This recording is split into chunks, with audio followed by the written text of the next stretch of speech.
Hello friends, मैं doctor Manju Jain, retired associate professor from SN degree college Kanpur. मैं पिछले कई महीनों से आपसे मोटिवेशन स्टोरी के माध्यम से जुड़ी हुई हूँ। मैं कई महीनों से प्रेरणादायक कहानी के अंतर्गत कुछ रोचक, जानदार, मज़ेदार, अच्छी कहानियों का चयन लेकर के आप तक वीडियो शेयर करती हूँ। तो आज भी मैं एक कहानी लेकर के आई हूँ। तो इसमें कहानी थोड़ी सी अलग टाइप की है कि देखिए, बुरा वक्त अच्छा वक्त दोनों ही आते जाते रहते हैं। तकदीर का खेल है, अपनी मेहनत, परिश्रम, शिक्षा, ये सब भी काउंट होता है। वो माने मतलब होता ही होता है काउंट। और जिस किसी ने भी गुरूर किया, मगरूर किया, दंभ किया या गर्व किया, घमंड किया, तो उसको नहीं कुछ भी मिल पाता, या सफलता बहुत देर से मिलती है, या फिर उसके कर्मों का फल इसी जन्म में। जो कुछ है, सभी लोग यही कहते हैं कि पिछले जन्म के जो कर्म हैं संचित, वो हमको मिलते तो हैं, लेकिन इस जन्म के कर्म भी, अच्छे कर्म करने तो हमको अच्छा ही फल मिलेगा। तो कहते हैं ना कि कभी नाव किनारे पे तो कभी किनारे पे नाव, कभी वक्त बदल जाता है। Every dog has its own days. ये भी कहा जाता है कि डॉग का भी एक अपना दिन होता है कि वो भौंके या कुछ भी करे। तो इसी तरीके से ये दुनिया चलती है। तो मैं इसी कहानी में एक संदेश भी छुपा है, उसके माध्यम से, मैं कहानी के माध्यम से आप तक पहुंचाऊंगी। तो पहले तो मैं शीर्षक बता दूं। शीर्षक है देर नहीं लगती। किस में देर नहीं लगती? यानी किस्मत या वक्त।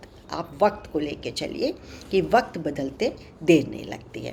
तो एक समय की बात है, घमासान, घमासान मतलब मूसलाधार, घमासान तो युद्ध होता है, मूसलाधार बारिश हो रही थी। तो और बच्चे पढ़ रहे थे अंदर कमरे में, और छोटे बच्चे थे, कोई 8-9 साल के ऐसे बच्चे थे वो लोग, और कोई मतलब इससे भी बड़े थे, 10-12 साल के भी थे। सब बच्चों की क्लासेस चल रही थी।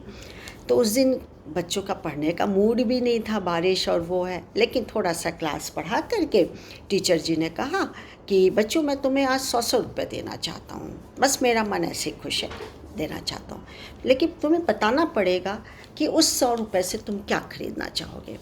एक बच्चा उठा, बोला, मास्टर जी, मैं तो खूब सारी चॉकलेट्स खरीदूँगा। वाओ। दूसरी बोली, मैं तो गुड़िया खरीदूँगी। वाह, बहुत अच्छी बात है, बैठ जाओ, 100 रुपये लो, लेना बिल्कुल। तीसरा बोले, मैं गुब्बारे, किताब लूँगा। बहुत अच्छी बात है, तुम भी लो। और इस तरह करके सबने अपनी अपनी फरमाइशें बता दी।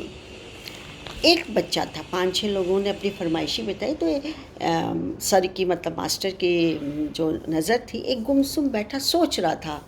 तो मास्टर ने सोच रहा होगा कि अपने लिए क्या लेना है। उसके पास गए कि तुम इतनी देर से गुमसुम बैठे हो, तुम क्या लोगे? तो बोला कि मैं तो अपनी माँ के लिए एक चश्मा लूँगा। बोले, चश्मा तो तुम्हारे पिताजी भी खरीद सकते हैं, तुम बताओ तुम अपने लिए क्या लोगे? जैसे किसी ने कहा कि गुब्बारा लेंगे, किसी ने कहा कि नॉवेल लेंगे, किताबें लेंगे, किसी ने कहा कि चॉकलेट लेंगे, वगैरह वगैरह। तुम बताओ अब तुम अपने लिए क्या लोगे? तो बोला, मेरे पिताजी तो हैं नहीं, और मेरी माँ जो कि सिलाई कर कर के और आँखों से भी कम दिखने लगता है, तो मैं उनके लिए चश्मा लूँगा, तो वो उनको पैसे सिलाई करके खूब पैसे मिलेंगे, फिर वो मुझे पढ़ाएंगी लिखाएंगी। मैं खूब जब पढ़ लिख करके बड़ा बन जाऊँगा तो मैं अपनी माँ को काम भी नहीं करने दूँगा, और वो आँखों से वो अच्छे से देख भी सकेगी।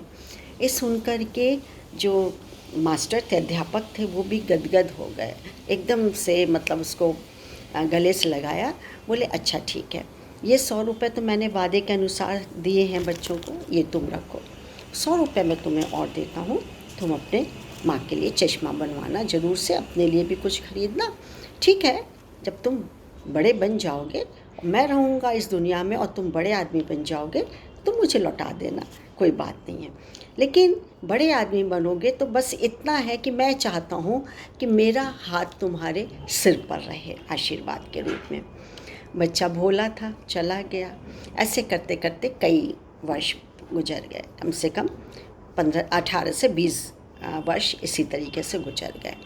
देखा, धड़धड़ाते हुए उसी स्कूल में एक जीप आकर के रुकी, उसमें से जिला कलेक्टर उतरे। सारा परिसर जो था वहाँ का स्कूल का सन्न रह गया, लेकिन जो जिला कलेक्टर उतरे वहाँ से सीधे उन अध्यापक के पास गए और पैर में पड़ गए। सारे लोग अचंभित, जिला कलेक्टर और इनके पैर पड़ रहा है। तो उन्होंने उठाया, आलिंगन किया, सीने से लगाया और उन्होंने कहा कि अरे, तो बोले मास्टर जी आपने पहचाना नहीं, ये आपके 100 रुपये हैं। बस फ़ौरन वो अपनी बात उनको समझ में आ गई कि अरे मैं तो उतने दिनों से भूल गया, लेकिन आज मुझे अपने दोनों हाथ तुम्हारे सिर पर, तुम्हारे कंधे पर रख कर के जो सुकून मिल रहा है मैं तुम्हें बयान नहीं कर सकता हूँ। मैं वृद्ध हो गया हूँ, मेरी भी आंखें कमज़ोर हैं, लेकिन तुम नौजवान कलेक्टर यदि ऐसे ही आते रहे तो ये दुनिया नहीं रहेगी, पता नहीं क्या बन जाएगी। अमन, चैन, सुख, प्रसन्नता चारों तरफ होगी। तो अपनी नियत पर भरोसा रखना, अपनी मेहनत पे भरोसा रखना मेरे बच्चे, फिर कभी तुमको दुख गुरूर नहीं होगा। तो कहने का मतलब है दोस्तों कि मशहूर होना, प्रसिद्ध होना पर मगरूर मत बनना, घमंडी मत बनना। साधारण रहो, साधारण रहना, लेकिन कमज़ोर मत बनना, क्योंकि वक्त बदलते देर नहीं लगती। ठीक है ना। कभी शहंशाह भी फ़कीर बन सकता है और कभी फ़कीर भी शहंशाह बन सकता है ना। अब भी नाव समुद्र में, न जाने कब क्या होए। तो तू घमंड दंभ अपने में मत भर, कभी भी कुछ भी नाव पलट करके किस्मत को पलट सकती है। तो दोस्तों, नौजवानों, युवाओं, मेरा संदेश यही पहुंचाना है कि आप डाउन टू अर्थ रहिए और कभी दूसरों के लिए भी सोचिए कि दूसरे लोग भी हमसे जो नीचे हैं और मैं सक्षम हूँ करने के लिए, तो आप उसकी तरफ मदद का हाथ जरूर बढ़ाइए। यही प्रार्थना है मेरी, यही संदेश है।